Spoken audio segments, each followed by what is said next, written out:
जोर से नहीं बोल रहे हैं। अर्थ में नहीं लगेगा, परम अर्थ में लगेगा। परम अर्थ यानी परमार्थ। ये अर्थ है, ये परम अर्थ है। इतना ही अंतर।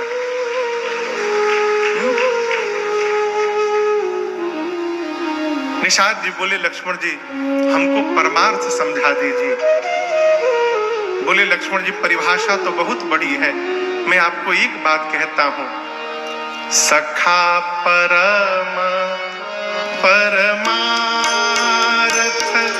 ए हो, सखा परम परमार्थ ए हो, मन क्रम बचना राम पद ने हो, मन क्रम बचना राम पद ने हो, राम ब्रह्म परमार्थ रूपा, राम ब्रह्म परमार्थ रूपा, अभिगत अलख अनादि अनूपा, अभिगत अलख अनादि अनूपा, अभिगत अलख अनादि अनूपा, अभिगत अलख अनादि अनूपा। लक्ष्मण भैया ने कहा, सखा परम परमार्थ यही है कि मन सा वाचा कर्मणा रघुनाथ जी के चरणों में प्रेम हो जाए। क्यों? जिन राम जी को लेकर आप दुखी हुए हैं कि राम जी को दुख हो गया है, ये जीव नहीं है। निषाद जी पूछे, कौन है?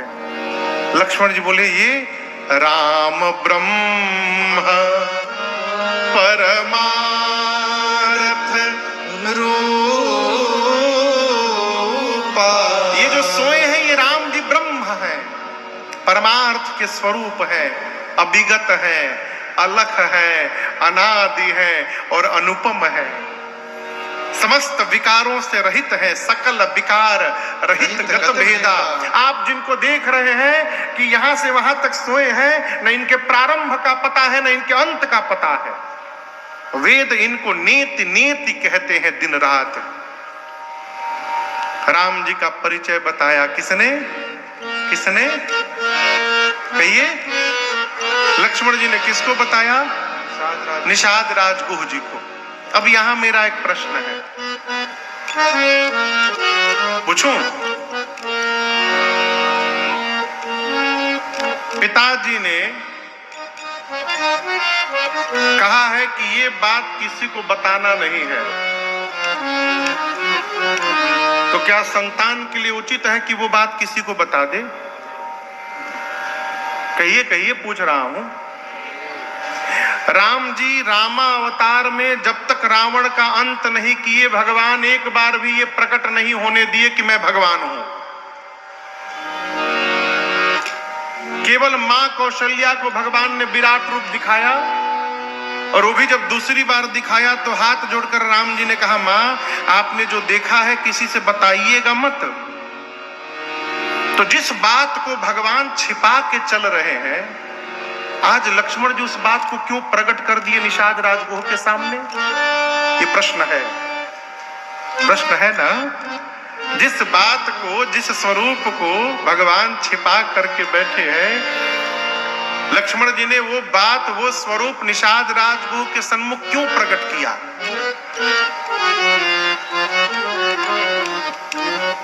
दर्शन करिए। आज लक्ष्मण जी प्रवचन नहीं दिए हैं, लक्ष्मण जी के हृदय में बैठकर रघुनाथ जी ही प्रवचन दे रहे हैं और भगवान ही प्रकट करवा रहे हैं। क्यों? जहां निषाद राजगुह और लक्ष्मण जी बात कर रहे हैं, जैसे यहां दोनों लोग बैठे हैं, तो ये स्टैंड के पास खड़े होकर केवट भैया पहरा दे रहे हैं। भगवान केवट जी के मन तक ये बात पहुंचाना चाहते हैं कि जो सामने लेटे हैं जीव नहीं है, जगदीश है। केवट जी को बताना चाहते हैं कि ये भगवान है जो लेटे हैं, और इनके चरणों में प्रेम करना ही असली परमार्थ है। जब तक केवट जी बात जानेंगे नहीं, तब तक चरणामृत के लिए कैसे अड़ेंगे वहां पर। इसलिए भगवान अपने भगत को अपना चरणामृत पान कराना चाहते हैं। इसलिए जिसको छिपा के रखा था आज प्रकट करा दिया। बगल में खड़े केवट भैया सब सुन लिए। क्या सुन लिए? कि जीवन का फर्स्ट एंड लास्ट चांस मिला है मेरे, अब ऐसा अवसर दोबारा कभी मिलने वाला नहीं है।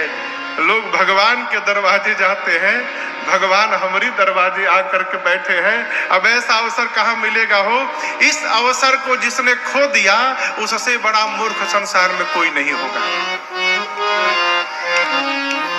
प्रातःकाल राम जी निषाद राजगोह से बरगद का वृक्ष का दूध मंगाकर जटाओं में लगाकर सिर में मुकुट बनाए केश का। सुमंत जी ने जाने के लिए प्रार्थना की है, प्रभु ने सत्य की दुहाई देकर बरबस विदा कर दिया सुमंत जी को, और पहुंचे गंगा जी के किनारे पार होने के लिए। इधर केवट भैया प्रातःकाल पहुंचे निषाद राजगोह के पास, कहे प्रभु एक आशीर्वाद लेने आया हूं। निषाद जी बोले कहिए। केवट भैया बोले कि हम चाहते हैं कि जो राम जी आए हैं हमारी नाव पर बैठकर गंगा के उस पार जाए प्रभु।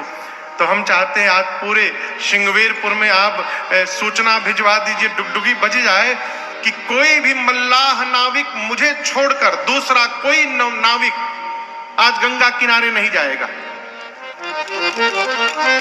निषाद जी बोले बस यही चाहते हो, बस इतना हो जाए, बड़ी कृपा सरकार। देखते देखते पूरे नगर में डुगडुगी पिट गई कि आज कोई नाविक गंगा किनारे नहीं जाएगा। केवट भी आ गए, किनारे से अपन नाव निकाले, सोचे किनारे रहूंगा, और कहीं राम जी सीधा आके नाव में बैठ के बोले कि भैया ले चलो उस पार, तो क्या कहूंगा। इसलिए आउट ऑफ रीच रखो इनसे, पहुंच से दूर रखिए। नाव को किनारे से खोल के बीच नदी गंगा जी में ले जाके खड़ा कर दिए। भगवान पहुंचे हैं गंगा तट पर। आप कल्पना करिए, जो भगवान सबको देते हैं, एक भगत के प्रेम में आज भगवान वो भगत से मांग रहे हैं, मांगी नाव न केवट आ